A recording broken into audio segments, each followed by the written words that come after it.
Hello everybody and welcome to Honor Thy Podcast. This is the weekly DCTV Arrowverse podcast we do here where we discuss everything Arrowverse. I'm your host Declan McKinney. You may know me as the host of DCTV Talk, and with me as always is my co-host Dan McCance, otherwise known as Mule Kick Media.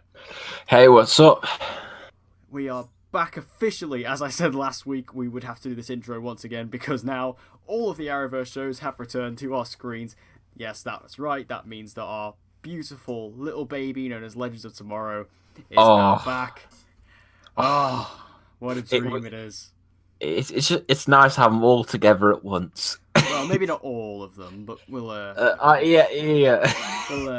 we'll get to that. But we'll start off with the news. Not much news this week, and it's not really official news, but we've basically just gotten a load of set photos from the filming of the Elseworlds crossover, and all of this stuff just gets me so excited. I mean, I'll just get this out of the way first. There has been like official photos released of John Wesley's ship in the 90s Flash costume on set filming with all the other actors. So, I mean, that's insane. If you're unaware, John Wesley Shipp, he played Henry Allen, he also plays Jay Garrick on The Flash. He actually played Barry Allen in the 90s Flash TV series. So that version of The Flash is now in the Arrowverse. This is insane. Yeah, it's weird because I know that they'd referenced it beforehand, because I think in season 2, when Barry was traveling through the multiverse, they showed like a quick glimpse of like of that 90s Flash TV show. So they kind of confirmed it was already in there, but like to see him like actually bring the Barry Allen of that show into this, it's weird. And they like the suit as well. The suit is like almost as if like ripped straight from that era. Like it almost looks like the exact same suit. I think it is. I think it is the exact same suit. I literally think it is the same one they used. It's so good because like, because I love John Wesley Shipp because I love him whenever he appears. It's like to get him to see him play, the Barry Allen from that show, because obviously I've never watched the 90s Flash, but it's gonna be so good just to see him in the crossover. Yeah, just to have him there is gonna be so cool. Yeah, it's like it just makes me think even more. What the fuck is this crossover? What are they actually doing? I know, like how. What are they doing? Especially, like, I mean, this makes me think, if they can get, like, this version of The Flash, could we get, like, other versions of, like, other characters from other mediums? Like, I'm thinking, like, can we get, like, Tom Welling as Superman? Can we get, can we get Justin Hartley as Oliver Queen? Like, you can get all these different versions. Could we even get, I mean, this won't happen, but, like, for an example, could we get, like, Ezra Miller's Flash? I mean, I don't want Ezra Miller's Flash, to be honest. You get my point. Everyone knows I did not like Ezra Miller's Flash in Justice League. I like Ezra Miller, he just wasn't a good Flash. Salty. But, yeah, bloody fireworks as well now. But there is, bloody noise tonight. But there is just so much excitement surrounding this now, just the fact that they've managed to get him on top of, the whole costume swapping, on top of Batwoman, on top of, everything else. The Trigger Twins, Black Suit Superman. I mean, what the hell is going on in this crossover? I mean, Stephen Amell officially said today that he's finished filming the Flash portion of the crossover, so everything for the Flash is done, at least with him. And the Flash is the first episode of the crossover. So. Oh yeah, because I thought it was still like as it is now. I thought the Flash was the last one, but they're swapping it, aren't they? Yeah, so I think Flash is going to Sundays. For that, and then Supergirl's going, and then Tuesdays. That's why. And then Arrow staying at Monday in the middle. But yeah, this is just getting me so excited. We've got loads of photos of Stephen Amell in the Flash costume and Grant Gustin in the Flash costume, or the Green Arrow costume, and they both look great. I mean, it's quite funny when Stephen Amell looks better in the Flash costume than Grant Gustin does. Yeah, but I don't know. Maybe his chin is just more suited without a chin strap. Yeah, because Stephen Amell's he's got like quite a round face, so it kind of fits the round cowl quite well. But then like Grant Gustin looks amazing as the Green Arrow. Like it just looks really awesome because again he's got a bit more of like a Justin Hartley sort of vibe to him from Smallville. So that's just really interesting to see that. is it just me or does Melissa Benoist look really upset on these photos? Like, she just looks like she doesn't want to be there. I mean, I don't know if she just feels... We're not saying this because we have an agenda against Melissa Benoist. No, I love like, Melissa Benoist. That's what I keep on thinking. Like, I don't think I've seen her on a single one where she's actually smiling. Like, there's even one particular photo that stood out to me because they're all sat there like smiling. Even Tyler Hoechlin as Superman, they're all sat there smiling. She's just sat there on the side with like a straight face. I mean, is she just like a bit salty because she didn't get to do any costume swaps? Yeah. Yeah. Yeah, that and her boyfriend is in the new season. Yeah, she's a bit upset about that. She's a little bit salty about that. Just like all them caramel fans. Yeah. Even I got wrapped into like this massive hate tweet about it. Like, I think I told you about this a while ago, but like I got caught into this massive hate tweet because it was in response to you actually. I responded to one of your tweets in a sarcastic like justice for Mon-El thing, and like some guy like took it and like publicly shamed me in front of everyone, saying, "Oh yeah, you're saying you should like focus on this. You should be focusing on these real life tragedies." And I'm like, "Mate, I was joking." Like some of these people, man. So yeah, I don't know why Melissa Benoist is looking a bit more upset, but whatever. But anyway, just these set photos are insane. Especially the one I particularly love is where you've got Grant Gustin, and this looks like an official one. You have Grant Gustin in the Green Arrow suit. You've got John Wesley Shipp in the Flash, Stephen Amell's the Flash, and then Supergirl. It looks insane.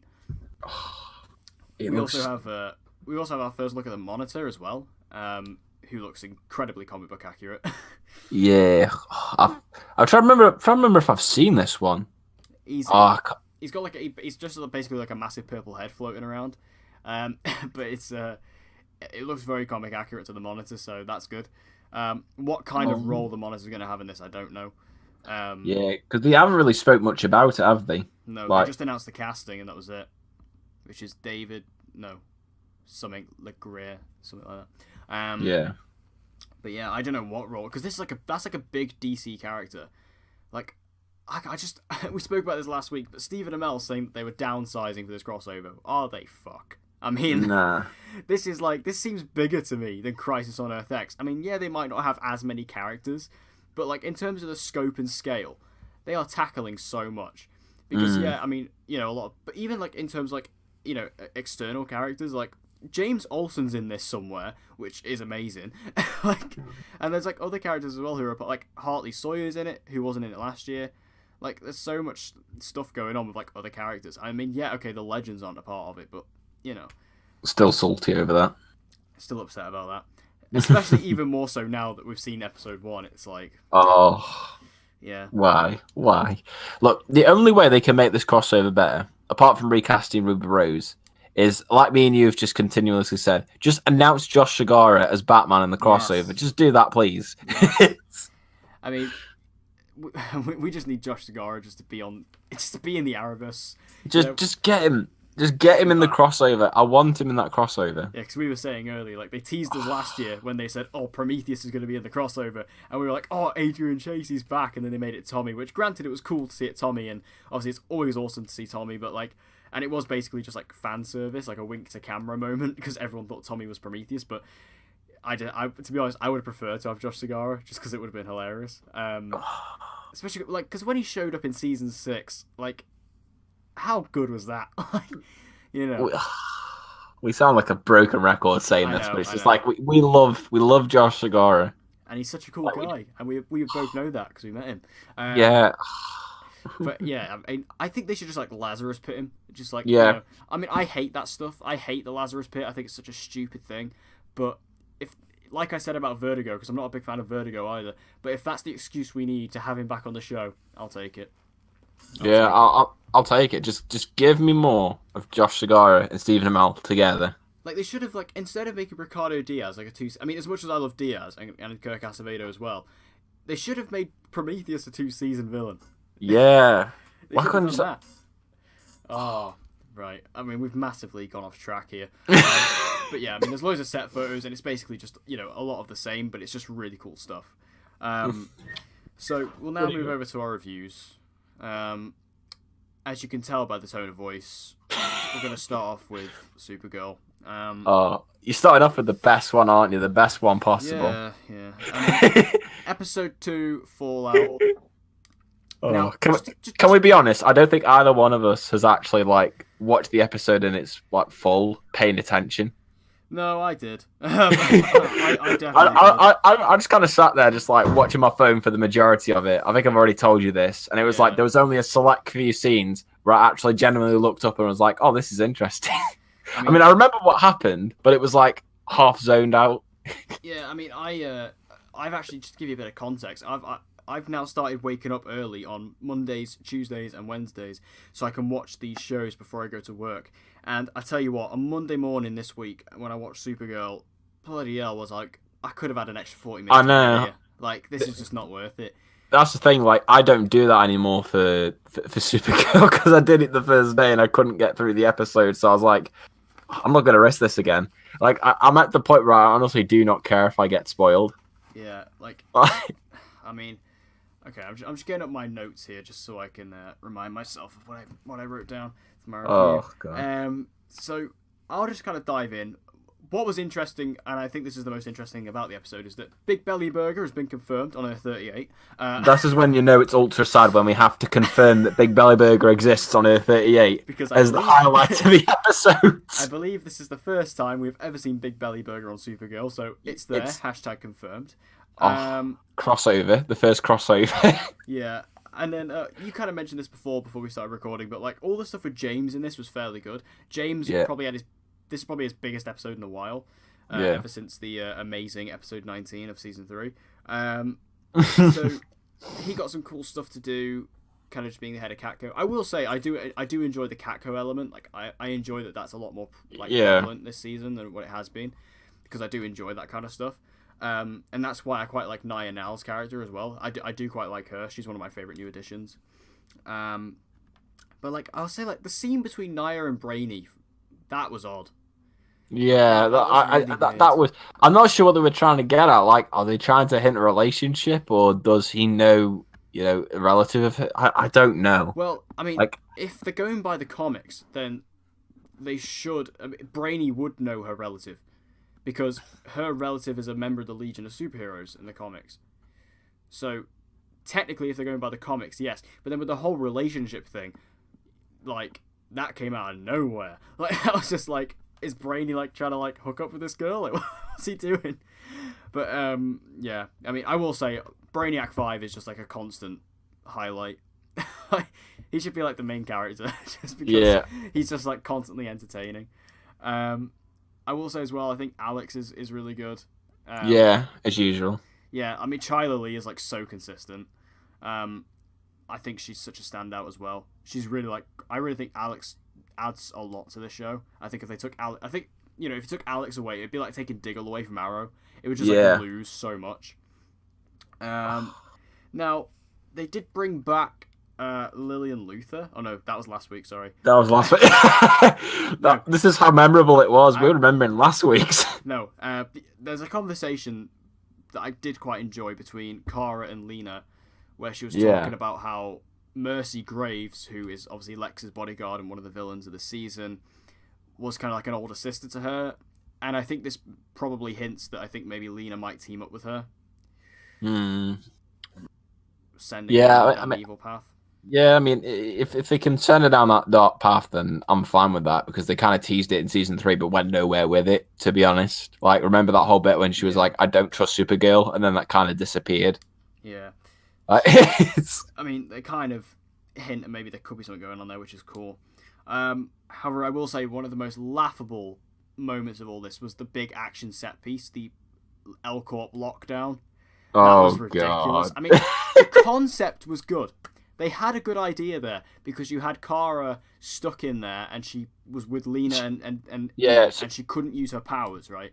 So that's like good, because it's like, how do I protect these people without revealing that I'm Supergirl? That's interesting, but it's like what they do with it. But then they just go for a bit of a shuffle around, where they're all just kind of running around in their high heels, and it's just hilarious to watch. Like, I'm sorry, I was laughing out loud when they're all running around, like just doing like little shuffles, and I'm like, what are you doing? Like, that was kind of ridiculous. And then like the biggest, I'm just gonna dive into this now. The biggest problem with this episode is all of the bloody personal announcements. Like, Oh, I mean, season 4 has been so bad for this, and there are only 2 episodes. Yeah. Like, this is ridiculous. The amount of the public service announcements and, all these different pronouncements that they have to do.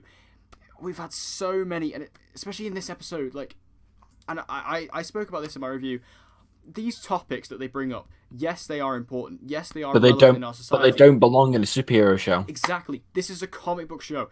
Don't forget what this is. Yeah, this is something like, because it's funny, because it's like, it's similar to what I remember, like, the people who went to, like, what was it, when Kirk Acevedo went to Heroes Men's Fan Fest London. Yeah. And people were complaining at him, like, oh, like all this publicity stuff. And he even said it then, which is basically what I've always applied to these shows. Is like, I think some of these fans forget sometimes this is meant to be a comic book show, not a soap opera or a TV announcement. Yeah. And it's like, it's the same for everything. It's like, whenever they try to do anything that's like political based, or to try and promote a message or an opinion on a subject like this, it never works, because they never go at it both sides. And like, they shove it down your throat. Yeah. Like, it's not subtle at all. Like, in the first episode, we had Naya, who, I mean, even though I like Naya's character overall, I will say... Yeah, because even when she said that in the first episode, like, when she was going on about it, you could almost tell as if it was, like, just so forced. Yeah. Like, it didn't feel natural. Yeah, like, the fashion thing that she went on about in the first episode was just like, I wanted this article because blah, blah, blah, blah, blah. Like,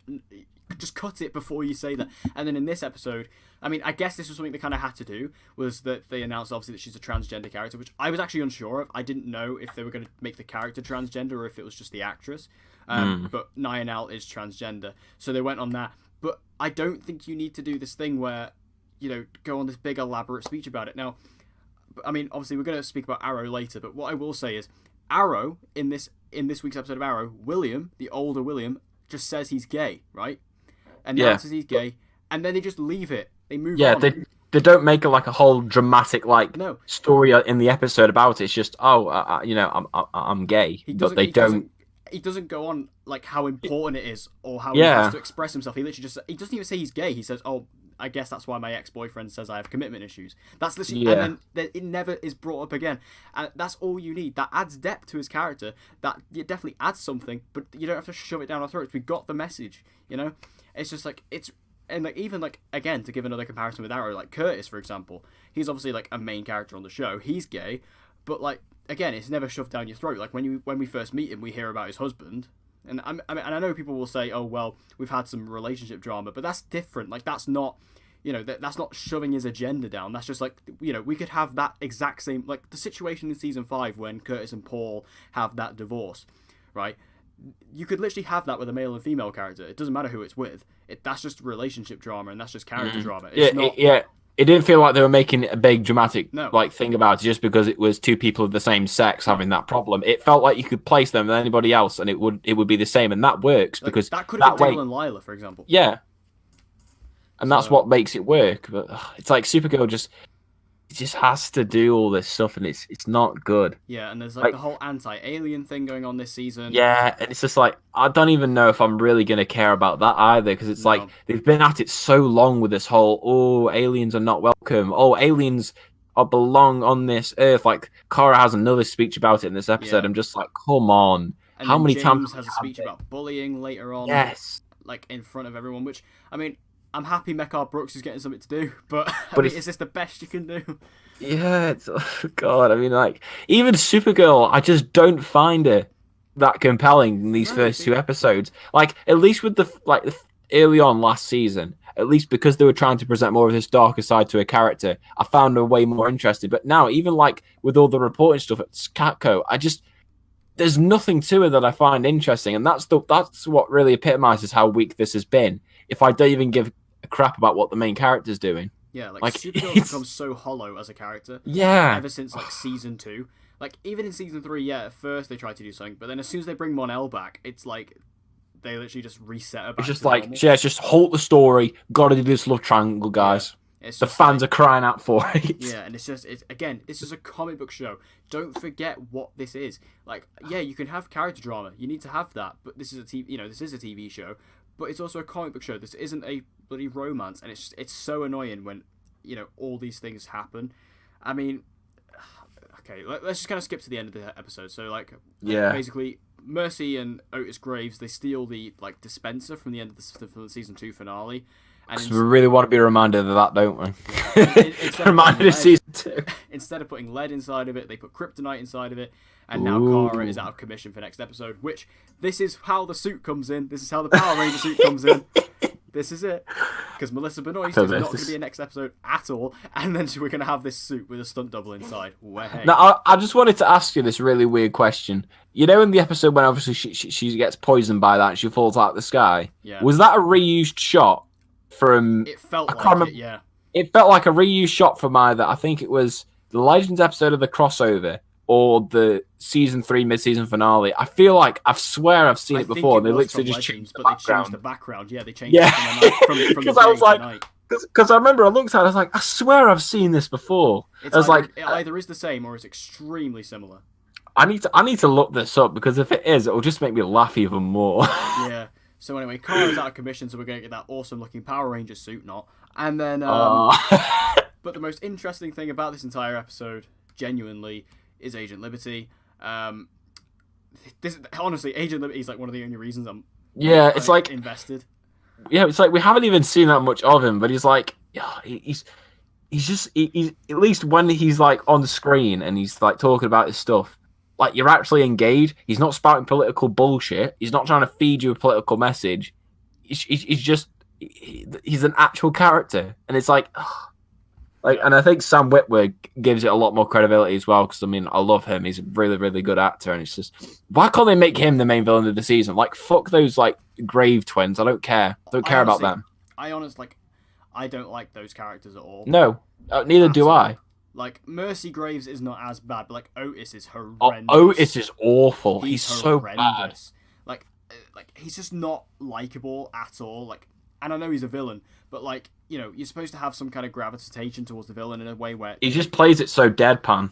It's like he's got such a punchable face. Yeah. Mercy's not as bad, but she's still there. But yeah, like Agent Liberty is just far more interesting, and they're just not doing like barely anything with him yet. I really hope next episode.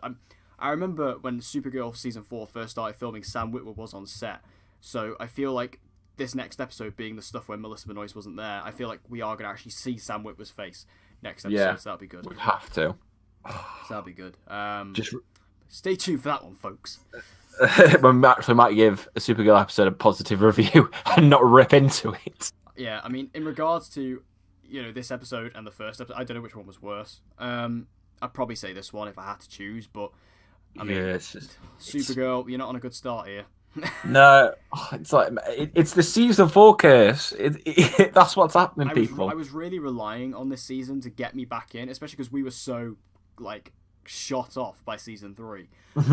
Like the back half, I was like, I need this season to bring me back in, and it's just not. Like it's pushing me away even further, because I mean, season 3, like it was more boring than anything else. This season is bad. Like this is just bad. Like, this is straight up terrible. Like, the only enjoyment I get from this season so far is just watching how awful and laughable it is. But it's like, it's getting to the point now where it's like, it's not even that great anymore. Like, it's losing its charm in that area. Yeah. Like, literally, the only things that are keeping me invested is Agent Liberty, Alex as a character, and Brainy. And also, like, I mean, James, when he actually gets something to do, because I do like James. But, yeah. Anyway, I think my blood sugar has raised quite significantly, and yeah, so we should probably move on quite quick to the Flash. Flash season 5, episode 3, The Death of Vibe. This was a pretty great episode, I think, on the whole. Yeah, very good. It definitely was an improvement upon last week. Like, I didn't hate last week's, but it wasn't as good as Premiere. But this was a really good follow up, and it was so funny because like, the way that it was like advertised and with the title, like it really was trying to like kind of like mislead you in a certain way to thinking like, oh, is Cisco gonna die? Is he gonna lose his vibe powers? Like, it was such a great episode, and it was like, for me, I wish this was kind of the follow up to the premiere, because I think it would have worked really well. Obviously, you'd add a few things in from episode 2 into this, especially with Cicada, which, you know, we'll get into in a bit because it helps really explain a lot of his character. But yeah, this was a really good episode, like very, very good.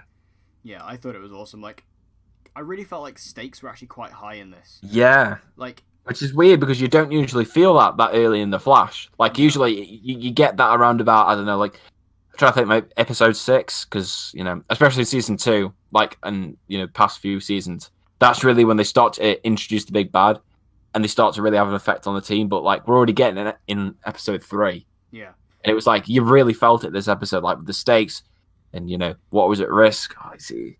It's so good and just like Cicada, he looks really cool. Really cool villain. Like it wasn't just like the whole Cisco thing. Like even the stuff with Joe. Yeah. Like I thought was quite intense because like even though Joe is basically just sat in a chair all episode, which he has done for the last 2 episodes, I genuinely don't think Joe has stood up since the start of the season. I don't think he's actually moved. But yeah, the stuff when like Cicada has him tied up and things was interesting, and the way they brought in Cecile into that as well. I quite like the scene where because basically what Cicada's looking for is he's looking for Vibe to come to the house because he knows that kind of Detective West, as he says, knows him. So he's trying to get him to call him. And, they basically... I like the fact that he kind of... Because Cecile obviously can read his mind and he says, don't call him, that's what he wants, without actually having to say it. That was quite interesting and quite cool. And I apologise for my nephew screaming outside. I know you can probably hear it. I've tried to move around my location so much to avoid it, but eventually this was all going to collide. So there was other stuff in this episode that was great as well. I'm really happy that Caitlin is finally getting a story. Finally getting an actual story that's not going to die off after a few episodes. Oh, it's nice to see because it's like, continuing on with this story that I really feel they should have done last season. Yeah. I think it would have been a really good way to explore her character last season, especially like with the Killer Frost side. So it does annoy me a bit that they had to wait until season 5 for it, but yeah, it looks really interesting what they're doing with her. And with all the things we found out about her father, about the whole suicide note, and then realizing that somebody's watching her from like a camera, and I think it was. Wait, I'm trying to remember whether did they show where it was? I think it was in her lab, wasn't it? Yeah, it was. It was weird. I guarantee you that's never explained. I guarantee you now. This is going to be one of where that camera was placed. Yeah, and it's just like it was just. It'll be like the Prometheus breaking into Star Labs thing. It'll just never be brought up. Yeah, I'm still waiting on that, guys. And Savitar's suit, which we saw in this episode, and they still never explain where that suit came from, or how it got there, because it got destroyed in the season 3 finale. So how is it there? Yeah. This show writes its own plot holes. That was a really cool moment, though, going into the Flash Museum. That was really awesome. Yeah, that was, and the reverse Flash suit there. It's brought back the feels. It's really obvious that Nora obviously just took that off and put it on there because Nora's the reverse Flash, not. But the Savitar suit was there. You got to see loads of other stuff, like Weather Wizard's wand was there.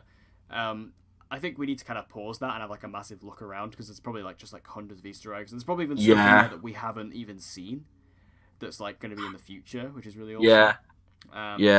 But that was awesome. And you do find out that Cicada never actually got caught. Like they never managed to catch him, which is why Nora was always kind of so scared of him. And this is where we sort of learn that Cicada's been brought about early due to Nora messing up the timeline. Yeah, and also that he's got a new identity on Earth 1. Yeah, so I guess we could talk about Sherlock Wells. We have Wells. We have the new Harrison Wells for this season with Sherlock Wells, obviously played by Tom Cavanaugh, of course. And he actually says that he's catched Cicada, I think he said like 36 times in the past, like on different Earths. And then he said, on every single Earth it's David Hirsch, which is interesting because in the comics Cicada's David Hirsch. Yeah, that's his like proper identity. But now he's saying because of the multiverse, now his identity must have been changed. So now we don't know who Cicada is. Well, we find out his name is Orlan. Yeah, Orlan. That Doctor says at the end. Because you actually do see in this episode as well that Cicada, his daughter, is in a coma. Yeah. And I'm pretty sure the Doctor says that she's not coming out of the coma. Yeah, that she's not coming out, yeah. So, I was more confused with the name of Orlan because it's such an unusual name to have. Especially because I didn't pick up on it at first because it's not a normal name. Yeah. Wait, is that his name? And I was like, oh, okay. And I was trying to look into like DC Comics like database, see if I could find anything. I couldn't. But that was interesting as well, just seeing like, because we are going to sort of dive deeper into Cicada's backstory as the season goes on. But that was really interesting. And I actually, what do you think of Sherlock Wells? I quite liked him, to be honest. Like, I know, obviously, like, I don't know how Tom Cavanaugh keeps on doing it, but obviously feels very different to the other versions of Harrison Wells that we've had. But I like him so far. A little bit of kind of a mixture between bits of, I'd say, the Reverse Flash Harrison Wells and the Earth 2 Harrison Wells, and that he's got kind of the intellect, but at the same time he's got that little bit of like mistrust or misguidance in him. So yeah. I think it kind of reminds me of that, obviously, with a bit of a Sherlock Holmes twist to it. But I really like what we've seen so far. But then again, I think after one episode, it's a bit too early to judge. Yeah, I was a bit up and down with him. Like, I feel like you say, it's only episode 1. I think I need a little bit of time, because I was kind of like this with HR at first. Yeah, that's what I was going to say. It's pretty much how I felt about HR, because HR was kind of someone who like took me until about the halfway point to get used to, and then I ended up quite enjoying him. It's very different. Like, it's a very kind of like aggregated and opposing Wells to what we've had before. It's very interesting, and the accent is a bit weird as well, because obviously it's like a weird French-Canadian cross accent. It's a bit strange. But I did like him overall. I like the fact that this guy is very smart in the sense that he's a detective, whereas like all the other Harrison Wells, except for scientists. Scientists, yeah. So that was quite interesting in that sense. What I loved, though, and I didn't even know this was in the episode, but seeing Wolfgang Wells before, I thought that was amazing. Especially because, like, everyone, they're going to try and bring this guy in. So it turns out they were actually going to recruit Wolfgang Wells originally. Like, that's who Nora tells them to get. And, like, Cisco's like, oh, no, this guy's basically an arsehole. Do not get this guy. And then he comes up and he just, like, completely fanboys over Barry and the Flash. I thought that was hilarious.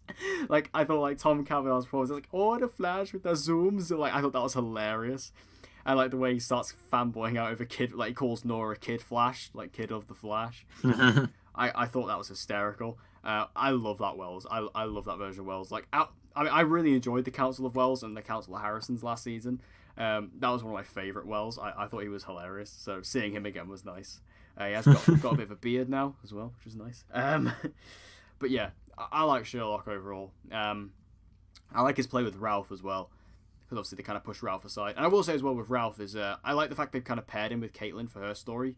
Because normally we get Caitlin and Cisco, so it's quite nice to see kind of Caitlin and Ralph. But what's interesting about that is that obviously they've said that Caitlin and Ralph will never get together. After this episode, I don't know if I buy that. No, I think that's bullshit. I think they probably will. You can just see them so clearly.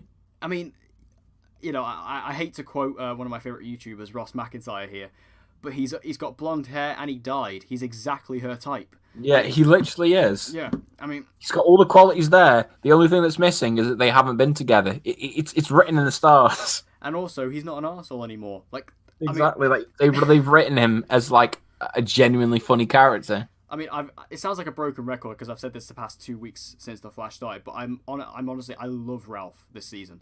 I mean, I liked him last season, but I was one of the defenders of Ralph, but like they've written him so well. Yeah, he's perfect now. Like, it's so well done. And even in this episode, you get to see the scene where he stops that mugging, and like he literally becomes a meme. that was quite funny. Flash embracing that meme culture once again. Lovely.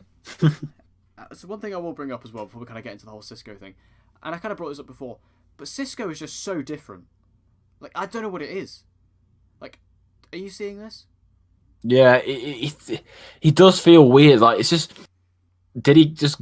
It's like that's the thing. Has this gypsy breakup really affected him that much? Because it's like it's come so suddenly. Like there's this attitude change. It's like out of nowhere. Because like in the back half of season 4, he was never like this, and this was after the gypsy breakup. And then he's had like 5 months. Well, actually, I guess he had. To be fair, actually, the Flash hasn't been 5 months, like the other shows have. I'm surprised they haven't time jumped that yet. I don't know how they're going to get around that, because technically the Flash is 5 months behind the other shows. So maybe they'll do it in between the mid-season break. Maybe, yeah. Because if the crossover, I mean, obviously it depends on what they do with the crossover, but like if those versions of the characters are our versions or not. But yeah, the Flash is still 5 months behind. But it just feels like Cisco is just so different. Like, he feels like a lot more sad and depressed, and it kind of feels like what Cisco was like when Dante died. Yeah. And it's just, I don't know. It's just, like, he's still funny and he's still likable, but it's just not the same. You can just tell that, you know, like Cisco's one of those characters where when he's not as upbeat as we know him to be, I don't know, as a character, he doesn't become as interesting to me personally, or someone that I find that good to watch on screen. Yeah, because he comes across as like really sarcastic. Yeah, which is not really like sarcasm's not really his thing. So it's weird, especially because, like, I will say he did make me laugh in this episode, especially like the scene when Sherlock Wells tries to fake his own death. Like that scene where Cisco just turns up and he's like, shenanigans. Like that really made me laugh. And like that whole scene where he's like just going on about how Sherlock couldn't have done it because of this. Like, you know, that was quite funny, but it just feels really different to me. Anyway, the Cicada versus Cisco thing was really cool. I like the fact that Cisco shows up at the West House to try and stop, and like Cicada just tackles him back through the breach. I thought that was really cool.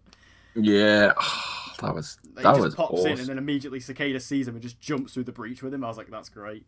That's just badass. Yeah, like, it was a really cool like looking shot, the way he like just dived in and like took Cisco with him through the breach that Cisco came in. I thought that was really sick. And it was intense because you have Cisco kind of running through this forest, and like, you know, Cicada's basically just stalking him, and you know you can kind of see him at all times, but Vibe can't see him. And I thought that was really cool. And then Barry kind of runs out to try and find him, and I like the fact that Nora, like, we actually get to see Nora's character development a bit here, because instead of just rushing in and trying to solve the situation immediately, she stops and actually excuse me, she stops and actually thinks, you know, about what to do, and she actually works out where it is. Now, was she using flash time there? That looked like flash time to me. Yeah, it looked a bit like flash time, but then it's like, well, how did she learn it without any guidance, considering she says she's a bad speedster? But then again, that leads into the end of the episode, maybe. So I don't know. It looked like flash time to me from the way that it looked, but they'll probably turn around and be like, oh no, it wasn't flash time, it was just her lightning. Yeah. I don't know, it was just a bit weird, but it obviously did show that character development, and then we do get the fight between Cicada and Cisco, and Cisco dies, kind of.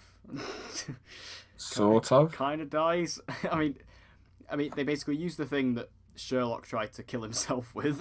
Like, they throw it at Cicada, and then Cicada reflects it back onto Cisco, and Cisco just, like, basically Infinity Wars it and disintegrates. Basically, Thanos snapped him. And then, but then it turns out that Nora put one of the breach devices on him, so he was able to breach out of there. Although, I think that was a bit shaky, the way they did that. Yeah, because like you saw the man disintegrate. Yeah. How did he breach out of there? Yeah, I don't see how, like, the point in time where he did that, where he breached, it was very unclear.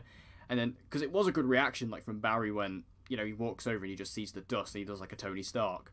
Very big Infinity War parallel here.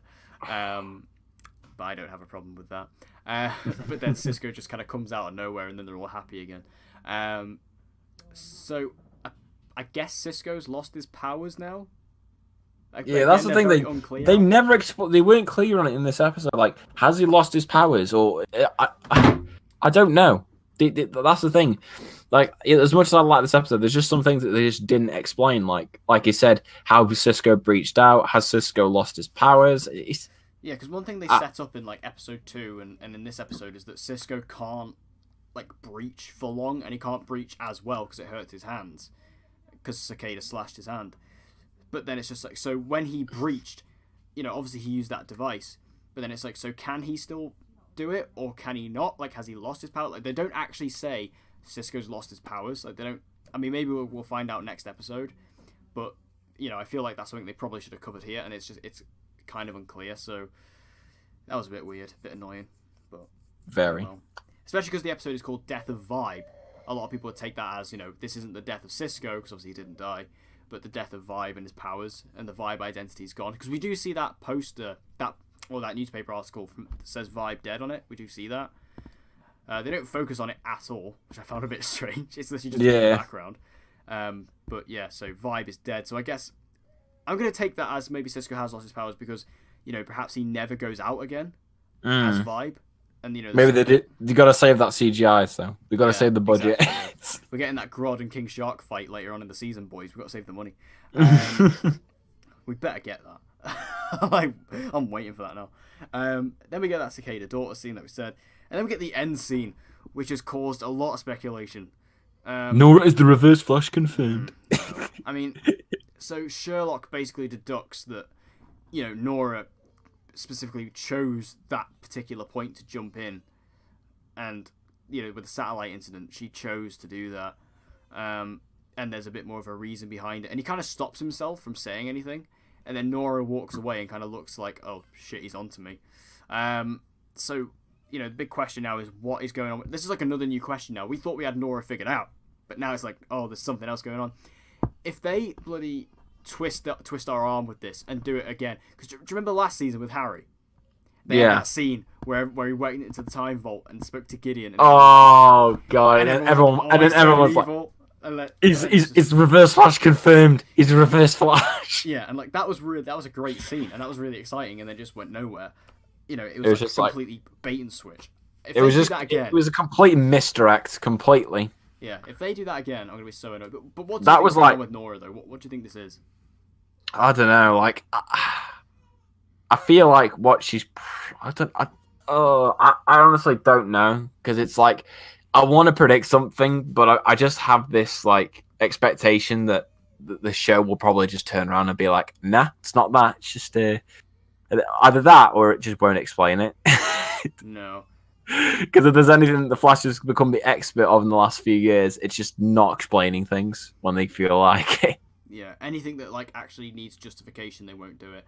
It's like I don't know what's going on. I mean, obviously there is the theory that she's the Reverse Flash, which to be honest, that theory was floating around long before this anyway. Yeah. There was the whole thing because obviously last time we saw Reverse Flash was in Crisis on Earth X when he said, I wonder what face I'll be wearing next time we meet Flash and things like that, which has hinted that maybe that was him. And but I feel like it's more like perhaps Nora was working for someone in the future who sent her here, or perhaps that she's not necessarily Barry and Iris's daughter. Maybe. Yeah, I don't know. I honestly do not have a clue. I have no idea. Like, maybe I'm gonna guess that like there's like more stuff about the future that she's hiding, or maybe maybe she's like. I don't know. I genuinely don't know at this point, but it's interesting to say the least. But I'm kind of setting myself up for to be disappointed about it. What the outcome is. Yeah, I mean it is very interesting because like next episode looks because Nora is kind of under the influence of something. She's under the influence of that new metahuman Spin who's coming into the show, and like people are saying there's a link there, but that's not a link at all. Don't listen to those people. But yeah. I think this is going to be underwhelming. I think this is going to be disappointing. It's probably going to be nothing. Like, because it's weird that they would tease it this early on. Unless they are going to do a complete bait and switch. And like some theories suggest that Cicada's not the main villain. And it actually could be someone else, i.e. maybe Nora. It could be something like that. But, if Nora's the main villain, that would be very interesting. That'd be very different, but then I feel kind of bad for Cicada, especially because like, he's so cool. Yeah, so it's just like I don't know. Because they're putting such a heavy emphasis on Cicada so early on. Yeah, and it's like, he's just villain you never defeat, and it's like it'd be a bit disappointing to have them defeat him halfway through the season and take over because it's kind of like you hyped up this antagonist who you were even going to tease in the finale, and it's like, oh, we're only going to use him for half the season. Yeah, so. Good episode though on the whole. Definitely a good follow up, and I mean I think the Flash is doing a really strong run this season. So yeah. Yeah, definitely better start than what we had with season 4. Yeah. For me personally, like it's just way more consistent. The writing is a lot better. I'm really excited to just see where they go from here. I just hope it'll, like I said, it'll be and I think I said like this in like the last episode that it'll just be like an Arrow season 5 where it's just redeeming itself from the like previous 2 awful seasons. So, but that means we're gonna get a so Flash season 6. Oh yeah, but it doesn't matter because you'll still fanboy. Yeah, yeah. God, you'll still fanboy over them. You'll still fanboy. No, I don't fanboy over the Flash. I fanboy over Arrow. I don't fanboy over the Flash. Oh, that's even worse. It's amazing how closely the Flash has followed Arrow though in terms of his track record. Like it's literally identical. It's kind of amazing. It's never been as drastic as Arrow. Like season 3 of Flash I'd say is better than season 3 of Arrow, and season 4 of The Flash, I'd say, is better than season 4 of Arrow. It's not as drastic, but it is still copying the same thing.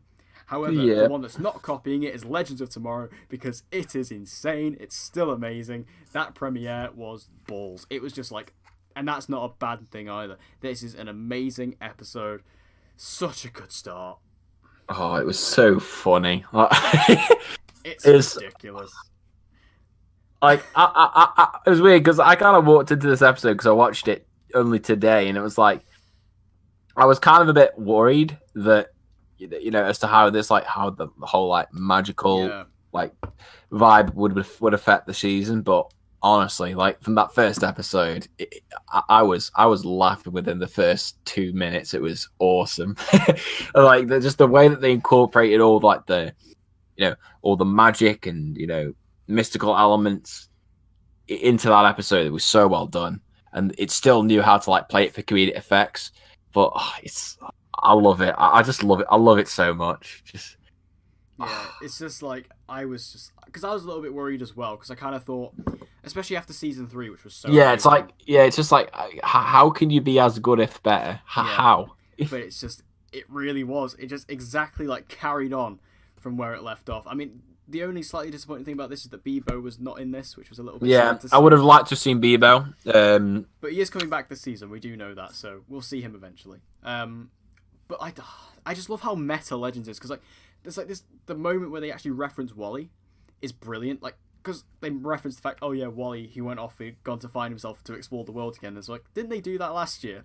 Like they're basically just like critiquing the Flash writers, which I thought was hilarious. Like, that's actually a dig at the Flash writers, which I thought was really funny, but also a dig at themselves because they're also reusing the plot line. So again, they can get away with it. What I really loved about this though was that Sarah and Ava. And again, in response to Supergirl, this is how you do it. Like, this is, a lesbian couple, but they're not saying about how important it is to be lesbian. They're just showing how natural this relationship is. Like, I honestly think this is probably, it's one of the best relationships in the whole of the Arrowverse, because like, it's not something that they shove down your throat, or like, oh, this is why it's okay to be lesbian, and it's like they brag on about it for the whole episode. No, it's normal. As it is, it's normal, it's fine, it's accepted. They just show the two people in a relationship, and it's natural and it works, and you buy it, and it's a really nice relationship. Like, these scenes between Sarah and Ava are so natural.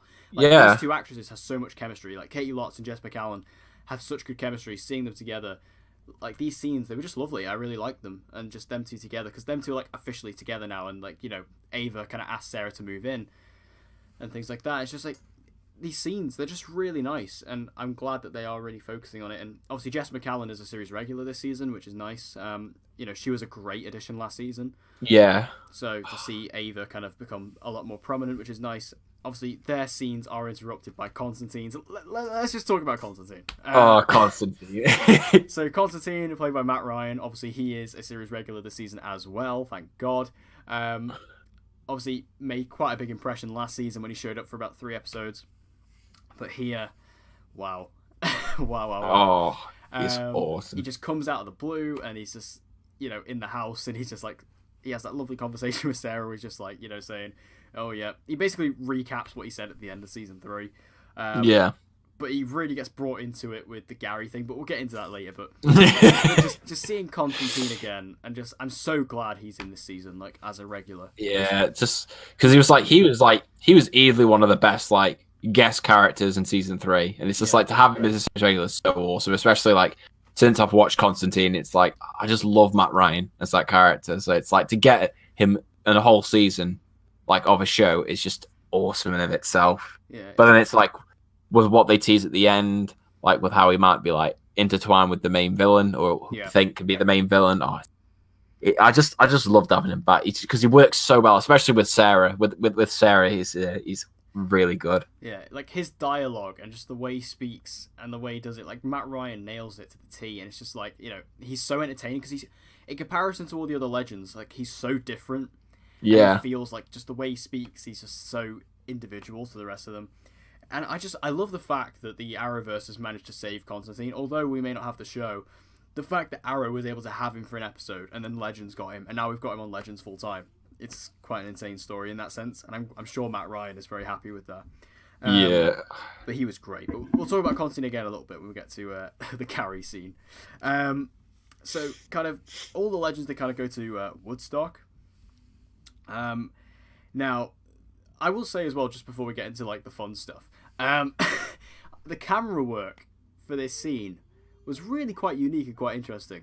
I just want to comment on that, like the way they had all the different like not screenshots, but they had all the different shots of the legends like all together, and then the way they all blended together was really interesting. Yeah, I like that, and you know, because normally with like camera work and things like that, as a film critic, I would talk about that in films, but I never really pick up on that kind of stuff with the Arrowverse shows because I kind of look a bit more about like, you know, more in depth stuff.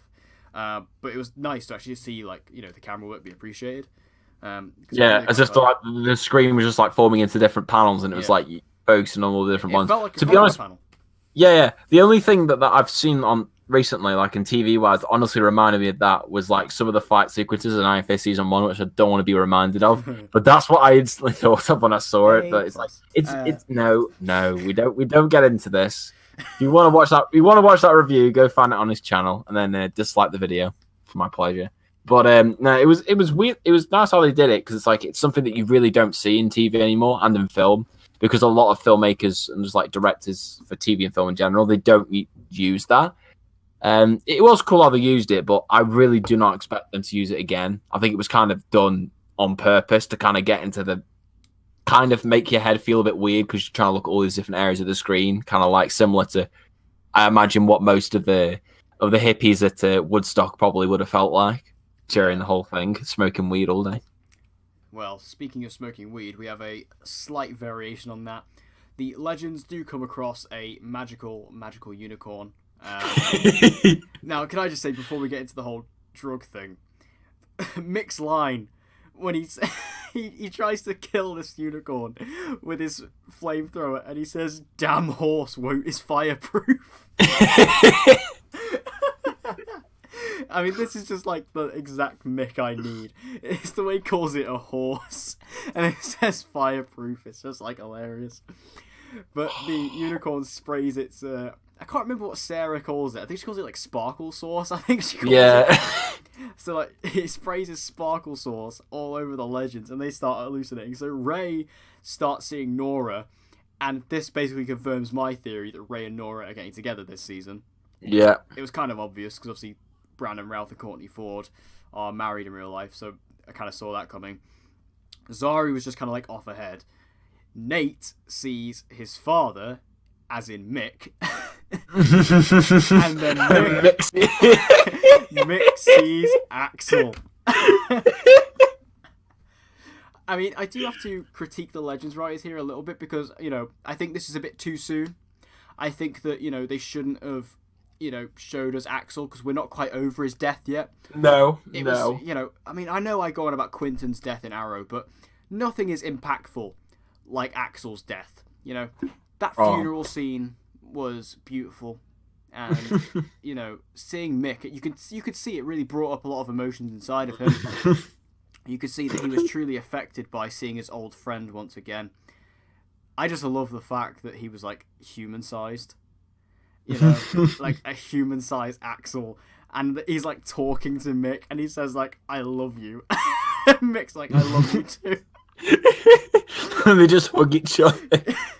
And the camera work is like Nate thinks he's hugging his father, and then Mick thinks he's hugging Axel.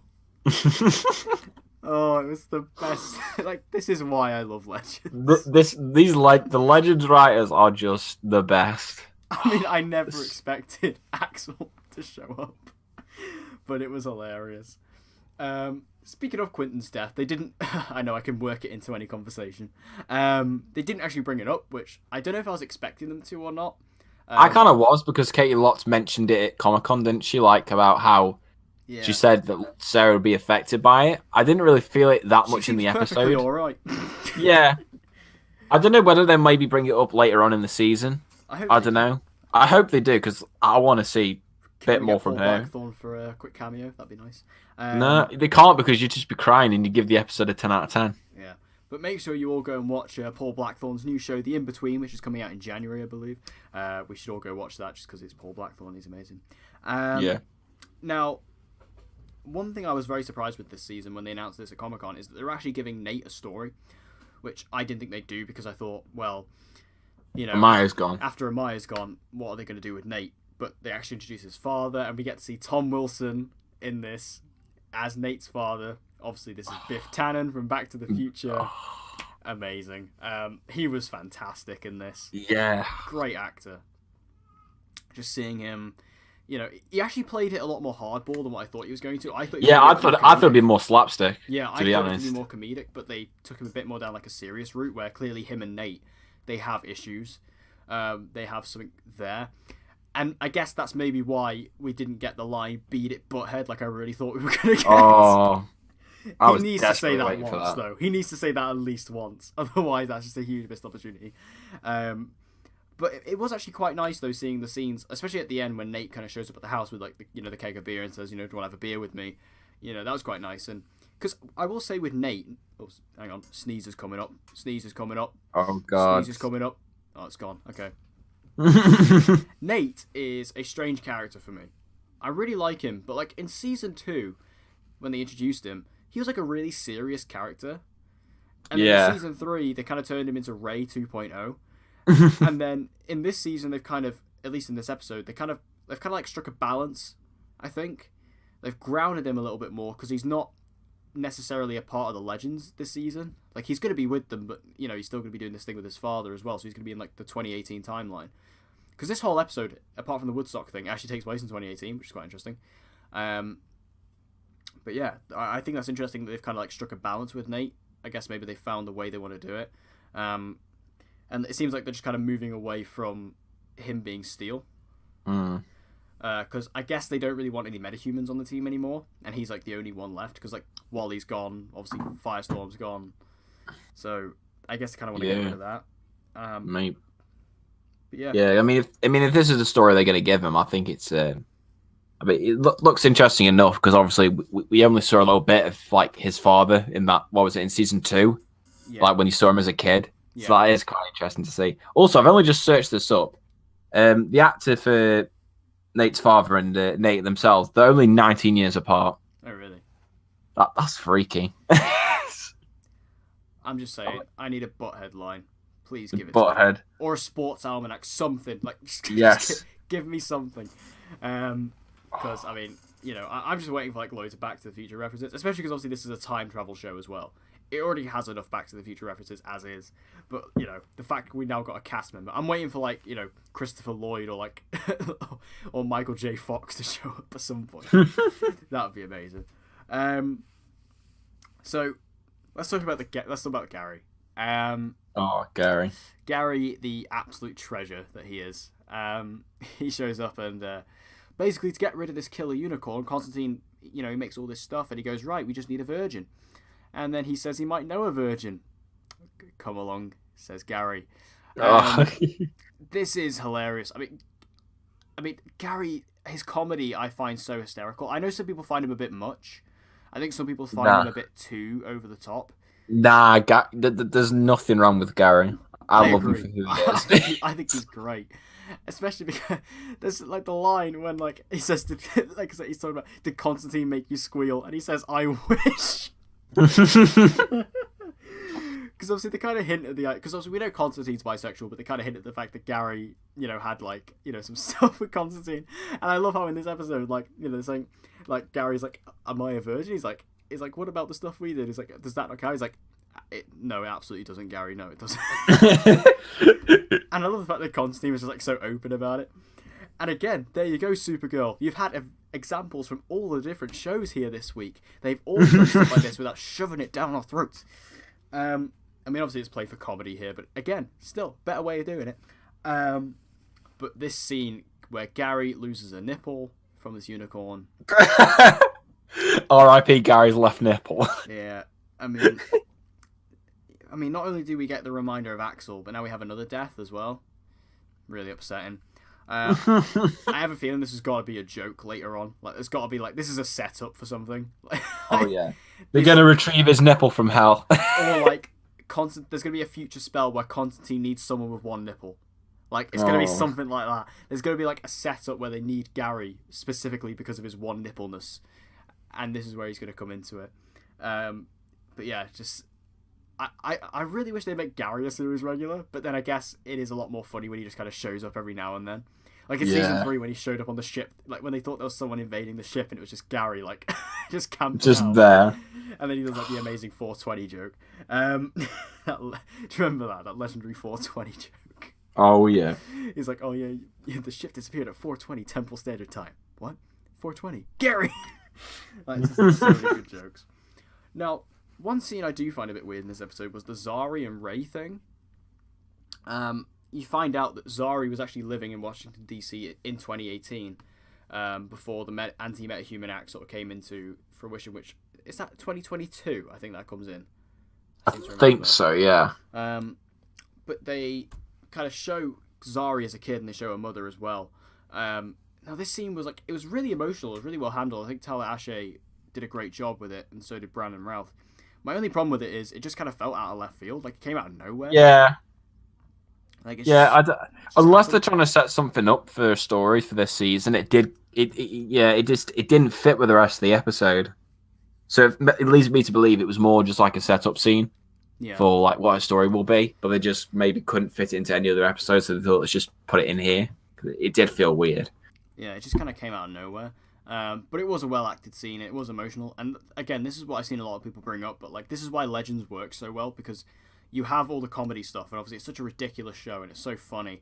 But like, it does have heart, and you will get a scene like this every now and then, that just to kind of ground it and bring the characters home, and that's kind of what this was, and it does work. Especially because I think Zari's really interesting. Like, I think she's a really interesting character. Yeah. Especially because I wasn't too hot on her when she first joined the team in season 3. It took me a while to warm to her. But especially now, I love her now. I think she's amazing. So I'm definitely down for like a bit more exploration of her. So yeah, definitely. Now, the episode kind of ends with Sarah asking Constantine to go join the team, which he refuses. I think he says he'd rather off himself off than stay with them. But this then leads into that scene we mentioned earlier, where this is like a setup for a villain, or potentially the main villain. He kind of throws Constantine around a bit, and then with blood writes on the mirror, "I'm coming for you, John." This is cool. I like the fact that if this is the main villain or a villain, that Constantine is heavily tied into it. That's good. I wonder if this is going to be a villain from the series of Constantine. I'm not too sure, maybe because they could do that, but I guess then maybe they're a bit worried that people who've watched in Legends won't have watched Constantine, because I know there are quite a few people who've not seen Constantine that watch the Arrowverse. Yeah, I mean, I haven't seen Constantine yet. I mean, it is on my watch list, because like it's on Amazon Prime, which I've recently subscribed to, so I will get around to it. But yeah, that'd be really interesting though, especially because Constantine, I think it technically is canon now in the Arrowverse. So yeah, it is canon because it takes place on the same Earth. But yeah, so they can do it. But yeah, it's just like Constantine was a very niche show. It didn't really get that big numbers, hence why it only got one season. So I guess we'll just have to wait and see with that. I don't think it will be. I think this will be something new. I think this is a werewolf character, because because when Constantine's kind of being wrestled around, he says, "Get your filthy paws off me." Yeah. Paws. Which, granted, that could be a figure of speech, because some people, that is kind of like something people will say, but the fact he specifically says paws, and we know there is a werewolf character this season, makes me think maybe it could be. So I guess just to wait and see with this one, but this is obviously a clear setup for a villain, and I like the connection to Constantine. I think that's cool. So yeah, it's very interesting. So, any other thoughts on Legends? I'm just happy it's back. I'm just happy it's back, and I'm happy that it's as awesome as it is, because Legends is the best. So I don't think this is going to fall into the season 4 curse. I really no. don't. I mean, I just don't. Didn't. Yeah, because season 3 defied it. I honestly think season 4. Then, knowing our luck, season 5 will probably turn out to be really awful, but it doesn't matter because it broke the season 4 curse. It's finally done it.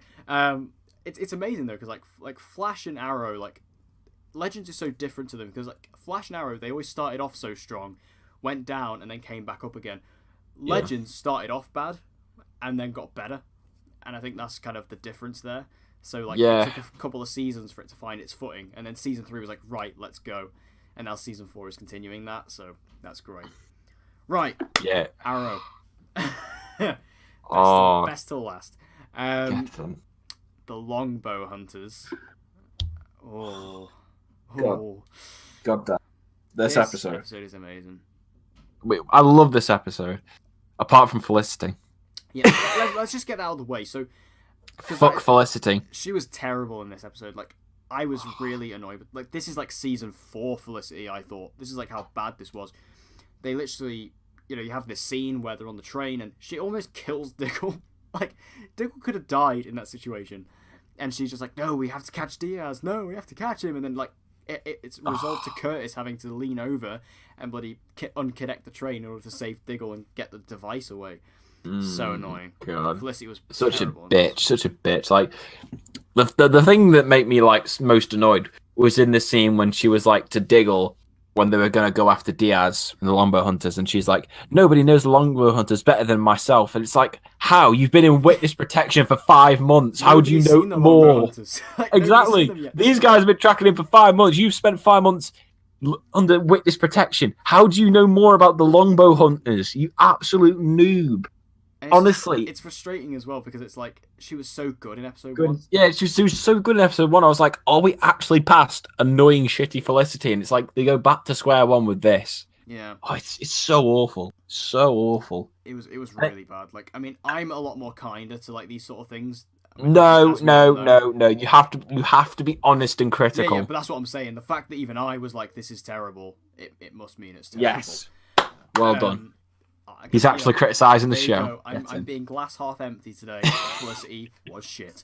So, other than that, this episode was great. So, obviously, the title being the Longbow Hunters. What did you think about them? I thought the Longbow Hunters were pretty good. I really liked him.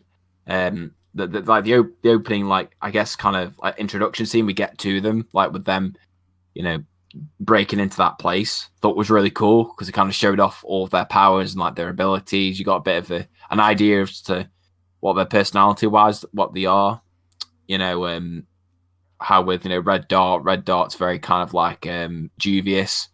Silencer's quite silent. She don't really say much, and then Kodiak's kind of like the brute force character. Yeah. So I don't know. I mean, obviously, like I've said with I can't remember what I said it with before. I guess it's first episode, so we can't really base them entirely give a full opinion on them. But I think from what they showed of them, I think they're cool. My only small gripe with them would be that I don't really feel like they live up to that standard of even the league is afraid of them. Yeah, I don't understand that. I feel like that's a line they probably wrote into the finale. And then they kind of just forgot about it when it came to actually, casting the characters and designing for the season. Because it's like, I look at them now and it's like, yeah, they might be badass and all, but I'm pretty sure the league has got enough members to take these down easily. I don't know. I said that about in my review. I was like, these don't seem like the same characters to what Oliver was on about. It's like, oh yeah, they're a group of these mystical assassins that even the league are afraid of. And it's like, I'm not having the league are afraid of these guys. Like, Ra's al Ghul could take these easily. Like, I reckon Nyssa could take these guys. Like, because they look so kind of ragtag and they look so modern in the sense. Like, they almost look like a Suicide Squad. And I was like, yeah, this doesn't feel... Especially because, they were talking about in the season 6 finale how, they've been around for years. Because they said, oh, yeah, the last one died out in the 60s. It's a bit weird, but, whatever. I can let it slide.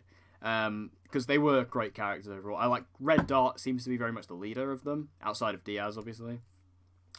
Kodiak again was pretty badass, just using his massive shield to just take out all the Argus agents. Oh, that fight scene they had on the train, taking out all them agents. Oh, that awesome. Was a great scene overall. Like that train scene, Arrow's upped its budget. I mean, that scene was really good. Like seeing all the stuff with Diggle on there. Diggle got a lot more to do in this episode than he did last episode. Yeah, because it's I remember us saying that Diggle didn't really do a whole lot other than have a conversation with Oliver, in prison. But it was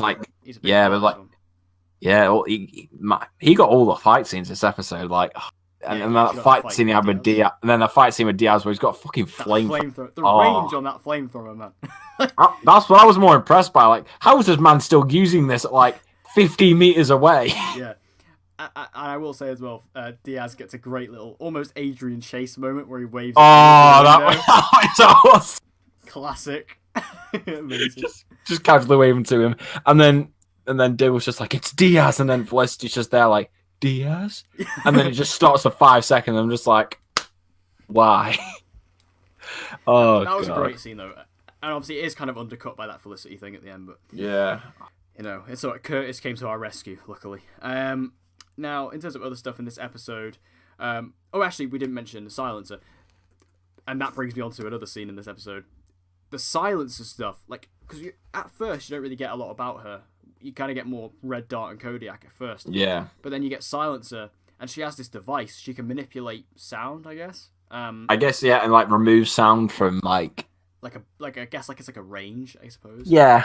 But oh my god, the fight scene between Black Siren and Silencer is incredible. Oh, that was awesome. So like, unique, so different. And it's really weird because obviously you can only hear like the fake music in the background by Blake Neely, but like in terms of the actual sounds, you can barely hear anything. Yeah. But it was so cool because it's like Black Siren and Silencer having that fight in that one. In the next room, Dinah can't hear a single thing. I like that shot, the way you it pans up to the wall, and like Dinah's just walking on the other side of the wall, can't hear a thing. And in the other side of the room is Black Siren and Silencer fighting. Like, that was really awesome. Oh, I love Silencer. Like, she was awesome. Yeah, she was pretty cool. And then you've got, Black Siren and Black Canary using the Canary Cry to stop them. Oh, that was cool as well to see that. I like their dynamic in this episode. Yeah, I really like that because it's like the only real dynamic we got between the two of them last season was just them at each other's throats, like wanting to kill each other. And you only really got a hint of them teaming up in the finale. But like, if it's gonna be like this, I'm all down for it. Like, I really, really enjoyed it, and I thought what they did with Black Siren in this episode, I think, is probably some of the best stuff, if not the best stuff they've done with her. And yeah, like she actually apologizes for Vince. Yeah, and Dinah wasn't an annoying bitch in this episode. No, for once. Because like, I remember when I watched it, I was like, she's out there on the field capturing this team. I was thinking to myself, wasn't she having a go at Renee last episode, like saying, I'm going to arrest you because you're trying to, like, oh, God. But then I forgave her for that because she was great this episode. And like, yeah, that end scene where it was, Black Siren apologized for killing Vince. That was just like the acting by Katie Cassidy, and then like likewise from Juliana Harkavy with her reaction. It was so good, really well done. It's nice because it gives a little bit of closure to that, story of her wanting revenge for it, and oh man, it's gonna be so good. Like, I really can't wait. I really just want to see the two of them team up more, just because the taste of what we got this episode, it's so cool. Just make Black Siren part of Team Arrow already. Just do it. It is going down that road. I need it now. It's even further down that redemption path because I honestly believe that Dinah will become police captain. She won't become like the Black Canary, and she'll give it to Laurel. Again. Especially because given how she's been this season, about being almost anti-vigilante, I feel like she's going to step away from the Black Canary, and then we're going to get Laurel. I think that's how it is going to play out. I do believe that. Get in. So that means we are going to get Laurel back on the team, and Dinah will basically become Quentin, essentially. Which is suitable because those two were quite close. But so, I mean, there's so much other good stuff in this episode. Should we talk about the flash forwards? Oh, the flash forwards. This is the most interesting thing this season for me. It's just because you have absolutely no idea what's going to happen. So, turns out that Oliver and Felicity have abandoned William in the future. Now, what's not made clear is whether this is a continuation from last week's episode where Felicity sent him off to boarding school and they never see each other again, or if this is at a point in the future. I feel like it's another point in the future. Yeah. Because I feel like when Oliver gets out of prison, he must see him at some point. Yeah, sure. I mean, it'd be pretty dickish of him to not see his son within 20 years. Yeah, so I feel like there must be something there. But then... and then again, you get that gay drop. That sounded horrible. You get the information drop that William's gay that is handled very, very well, unlike Supergirl. And then we get the reveal that the Hosen is actually a GPS tracker. Now, this confuses me a little bit because this hasn't always been a GPS tracker.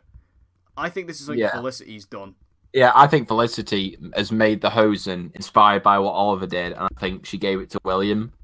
Yeah. But I think also on purpose.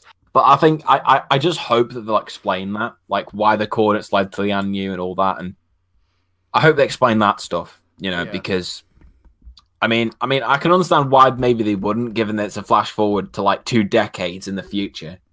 But it'd just be nice to tie it together, just because, like we say, it wouldn't make sense because it'd kind of ruin the impact of it if it's revealed it's the same one from season 1, what Oliver gave to Thea, and it's like this entire time it was just a microchip that has coordinates to Lian Yu. That'd be pretty disappointing for me. To be honest, I think it is the same Hosen, but I think when Thea gave it back to Felicity, I think Felicity put something in it. I think it genuinely like when Oliver gave it to Thea in season 1, it is just a rock, but Felicity messed around with it. Yeah. So I feel like there is kind of like truth in that. But yeah, there's still so many unanswered questions, like why did William go to Lian Yu? Like why is he searching out Roy? Why is Roy there? What happened with Roy and Thea? Because they slightly address it in the episode, but they don't like give a answer. Yeah, like he says, last time I saw you were with Auntie Thea, and he says, he sort of like kind of goes a bit fidgety, and he says, I came here to get away from all that. So what happened to Thea? Is she dead? Did they break up? What's going on? So that basically does confirm that the last time William saw Thea was in season 6.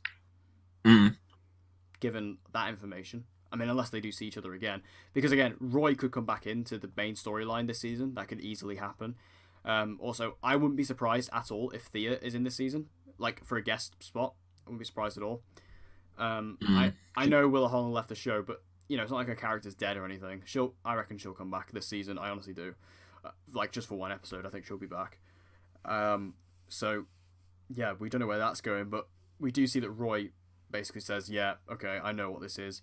They dig up this case, and inside the case is Oliver's bow and the quiver. And it's the season like 6 and 7, like 7-1, isn't it? Yes, the new bow, yeah. So one thing I love as well is that William picks it up, and he has the exact same hero shot that Oliver has in season 1. Yeah, in season 1. Oh, that was a really good callback. I mean, that was cool. And then obviously there's a note inside the bow that Roy picks out, and he reads it, and then he burns it, and then he says, right, we're going back to Star City. So obviously this is the whole question now. What was on that note? What did Roy see? And now they're going back to Star City in the future. That's exciting. That is really cool, because that means we could be seeing future versions of the characters we have now. Damn. We could be getting future Hoss. Future Hoss? Renee wasn't in this episode a lot, was he? No, he was literally only in like the first bit when they were like doing I think like the toast or something. Yeah. And then like when he was with Felicity and Curtis, that's the last time I remember seeing Renee. But then again, it's all right. It's all right because we're gonna get a lot of Hoss next episode because he's working for the FBI. Yeah, boy. But then I really hope we do see future Renee, just for my personal pleasure. We might get future Diggle if he's not dead yet. Because I still think Diggle might die this season. Although I've been saying that for like the past 2 seasons, so I'll have to see how it goes. But yeah, so we're going to future Star City. What do you think Roy sort of saw though? I don't know. Yeah, it's like I think maybe it could be a note by Oliver asking Roy to train William if anything happened to him. Maybe. I don't know. I think maybe it could be that, but also that Roy and Oliver have had a falling out at some point in between then, and that's why he burns the letter, I guess, because I don't know. That's the thing with these flash forwards. Even though I have no idea what's going on, usually this should irritate me, but it doesn't, because it's a flash forward, and it's like the intrigue of like what's happened to make what did he see that's made him like that angry or like that curious that he burns the letter and doesn't let William see it. So I have to think it has to be something related with Oliver. Yeah. So it's so awesome, but I just to get to see it in the future, like what it looks like now. Like whether it's like going to look really awful because like there's no one protecting it or whatever. Just can't wait. Or will it be like dead futuristic? That'd be really interesting. Like, maybe they'll use a lot of that CGI money to I wonder, like, will they make it look like Gotham? Like in there are some versions of Gotham, like they do it in like the Dark Knight trilogy, especially in Batman Begins, where they have like all like the trams going around and things like that. If they'll do something like that, that'd be quite interesting. Also, one thing to note as well, I've noticed this, and I've seen other people bring this up elsewhere, is that the actor who plays William, this is clearly the casting call that we all thought was that we all thought was Blue Tech Beetle. Corp. Yeah.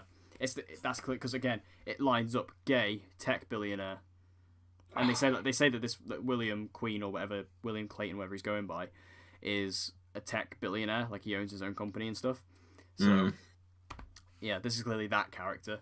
But yeah, these flash forwards, man, I can do with that. I'm still really hoping that Roy comes back into the main story. I really need Roy in the present day.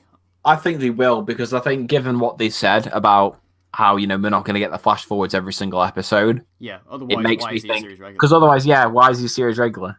Like, if he was, then if he was only in the flash forwards, then it'd make me think that he'd be a recurring, similar to the actor who's playing the older William. Yeah, and also we've got to see why Roy got to that point. Like, how did he get? Because you can't have this setup with these future flashbacks and then not show Roy in the present day. I mean, I know people will say, well, he might not necessarily be in this season, but then it's just like, well, why would you do the flash forwards in this season then? You've kind of... I think Roy's got to be in it somewhere, whether he is that new Green Arrow who is not in this episode at all, or he's just, whatever. The only thing that makes me think he's maybe not the new Green Arrow... I mean, obviously we discussed the whole Amico Queen thing last week, which I got extremely hyped about. But on Lian Yu, he's wearing the Arsenal suit, because you get to see it in daylight this week. So you do actually get to see the bright, red Arsenal suit. He is wearing the Arsenal costume. But I thought they said that he didn't have the costume. Yeah, so did I. Yeah, I remember Colton Haynes. He said, I mean, I guess they just retconned it, but yeah, Colton he got Haynes a new costume. Yeah, Colton Haynes did say he didn't have the costume anymore. That's why in season 6 he had that like makeshift one. I do like the look though. Like, I like the fact that he's got the red suit, but then he's got like the tack vest on top of it, and then like the makeup and prosthetics for Colton Haynes is really good in this. Like, really good, because the beard and everything. It's cool.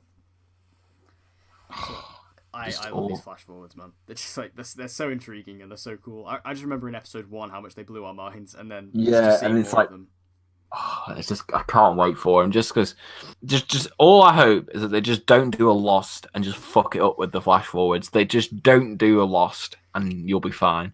Because it's like the possibilities you can do with it really are endless because it's that far away. Yeah, I mean, I don't think we're gonna get one next episode. I don't think we might get one for a couple episodes now. I think we might wait maybe until episode 6. Yeah. Maybe until we get another one, and I'm kind of basing that off of like what Arrow usually does with its villains, like Prometheus. Because if you remember Prometheus, he was in episode 1 and 2 at the end, and then we had Adrian Chase in 3, 4, and 5, and then we had Prometheus in 6. So I feel like that's maybe what and like episode 6 was like Prometheus's big proper introduction.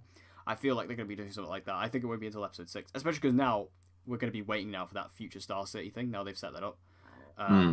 So that's really exciting. Is there anything else in this episode? Actually, I will say as well, the conversation between Diggle and Felicity was really good, I thought. Because they kind of ruined Diggle last season. So to kind of take him from that position and really give him some humanity and some depth was... They explain why he didn't become like the Green Arrow. Yeah, I found that a bit annoying though, because like Felicity says, "Oh, you didn't take up the mantle," which is the one thing that Oliver asked you to do. Oliver didn't necessarily ask him to take up the Green Arrow. Like he gave him the suit, but he didn't necessarily say, "Oh, you need to do this." But I do like the fact that obviously Diggle was like, "Oh yeah, well, I saw the sacrifice that Oliver made and the effect it had on your family. I couldn't do that to Lila and JJ." And again, perfectly justified. Perfectly justified. No problem with that whatsoever. And just the conversation about the entire thing, he's like, yeah, I understand you want to get Diaz, and I want to get Diaz just as badly as you do, but I work for Argus now. My allegiance is with Argus and things like that. It's just believable. And it works for Diggle because he's a military guy, and it works in that sense. So it was nice to actually see Diggle actually be a decent character again, because they kind of ruined it last season. It's like, Arrow kind of ruined 2 characters last season. It ruined Diggle, and it ruined Dinah. So it's nice to actually see, that happen. So I like that. But I think that was pretty much it. No, the prison stuff with all of it. Shit, yeah. How are you forgetting all this?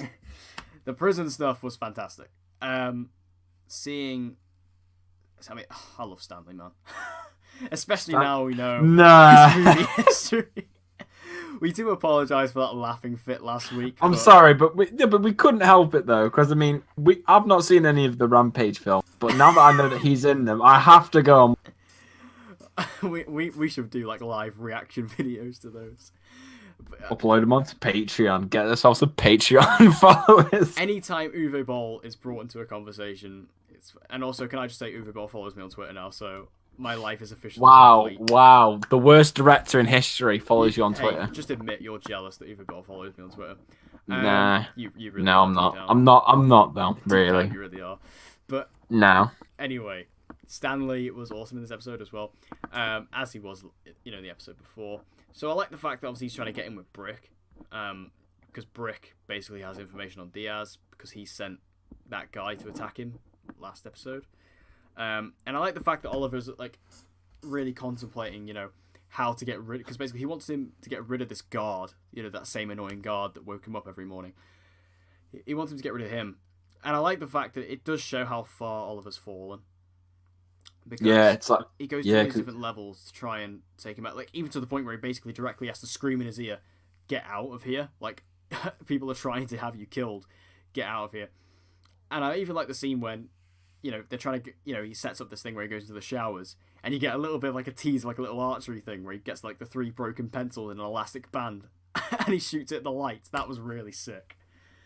And then he goes to the computer and he's like, "Oh yeah, Felicity taught me how to do some things." No. It's like, okay, yeah. Whatever, so basically making Felicity redundant completely. Yeah, so it's like that was a bit dumb, but it was like whatever. It's the kind of dumb that I'll accept because it makes Felicity a lot more stupid. Yeah, so it's just kind of like that it was a little dumb, that whole computer thing, but it's like whatever. But I really like how it came to a head because it really shows how smart Oliver is as well. To the set, he just went up to the guard, started to like stay. I love the line like, Arrow is actually getting away with some language this season. I've noticed, like some more extreme language. Like she says, "Does your wife and son know you're such a dick?" And I was like, "Whoa!" And then like he just like stabs himself with like this little knife, and it makes it look like the guard did it, and then the guard gets thrown out, and obviously he would have lost his job. So at least Oliver didn't kill him, because obviously that would have been a bit harsh. But it's still pretty harsh, and it shows how far Oliver has fallen since he's been in prison, that he was able to do this. But obviously he's just so determined to find out information on Diaz and to keep his family safe, especially after Felicity was attacked. But this was really clever, I thought. Yeah, it's just like you're saying, it's just showing how far he's willing to go, like to really like get information on Diaz to protect his family. And like, it's gonna be awesome. Like, and especially like I said, the end bit with how he eventually like gets the guard out, at the very end of the episode. Because realistically, he's given him every single chance like possible to like get him out without having to like do anything to him. Yeah. And it's like the last resort. And it's like you say, he has to resort to like sort of dirty tactics to do it. And even though in a way we want to like support him because of course he's the main character, in a way he's still getting an innocent man taken away out of prison when really he shouldn't have done. It's like, yeah, just showing how much he's fallen, like how dirty he's having to play by the rules, like just to get information on Diaz to keep his family safe. It's just like, it's gonna be awesome. But I like that sort of stuff. I like those kind of things, because it really makes him like not a character who's like completely black or white. It's like shades of grey, like from morality wise. And like, if that's the kind of stuff they're just going to do in the prison stuff, I'm more than up for it. Because like, I know that there's an episode coming up, I think, where apparently according to Stephen Amell, like Oliver's just in one room the entire episode. So maybe that could be like in episode 4, because I don't think based on the promo it's going to be episode 3. No. But no, it's really good. And I like I said, I like Stanley, and it's not because he's the main character of Rampage, but it's mostly that. But, It's then honestly, it's not. I like him as a character. He's kind of like the fanboy sidekick. That's what he really is. There's a good line where he says, "Oh, this is my first Green Arrow mission," and things like that. Like he kind of thinks he's like a member of Team Arrow, which I think is kind of cute. I really hope Stanley comes into the main story, like when he gets out of prison. I would like to see. I'm not saying he has to become a vigilante and become like a member of Team Arrow, but just like to see him outside would be cool. The plot twist is that he's the true main villain of season 5. Have you seen that theory? Season 7. Yeah, I've seen this. Like he's the actual main villain of season. I see people say that he's not necessarily the main villain, but he's going to be, a villain who's going to screw over Oliver in prison. Like, he's kind of like playing it all off, which, I mean, I kind of hope they don't do that, because I kind of like Stanley being this ally, especially because he plays it so well. I think it'd be, I like the idea that, he is innocent and he was framed. I like that idea. I like that concept. So I kind of hope they don't do that, because I feel like that'll kind of ruin his character a little bit and tarnish it. But that might just be me. But I'd say that's pretty much it for this episode. Fantastic on the whole. A great episode too. I wouldn't say it's quite as good as the premiere, but that's not like a complaint at all. No, because considering how great the premiere was, it was going to be hard to top that anyway. Yeah, but it gave it a bloody good go, and it's still a great episode too. It's showing how great the season's going to be. I'm just so hyped for where the season's going to go. Like season 7 has just been outstanding so far. Best Schwartz. Yes. Just saying. Best Schwartz. Best Schwartz. Right. So that draws a close to episode 21 of On a Thy podcast. Make sure you let us know all your thoughts about all the episodes. And now this is like officially back now. This is like, it took us a little while to get back to this kind of format because obviously the way the shows have kind of been staggered as they've been coming out. But now all the shows are back, and this is how they're going to be done. I did notice as well this week that when we did this last season, we used to do the preview for the next episode, but I feel it's probably best we leave that out. So yeah, because I mean the time constraints, most definitely. Yeah. So hopefully you guys won't miss that too much. So anyway, with all that said, we hope you guys enjoyed this episode. If you did, make sure you give it a like and share this video around with any other DCTV fans that you know. And as always, I've been Declan. I've been Dan. And we hope to see you guys again next week. See ya.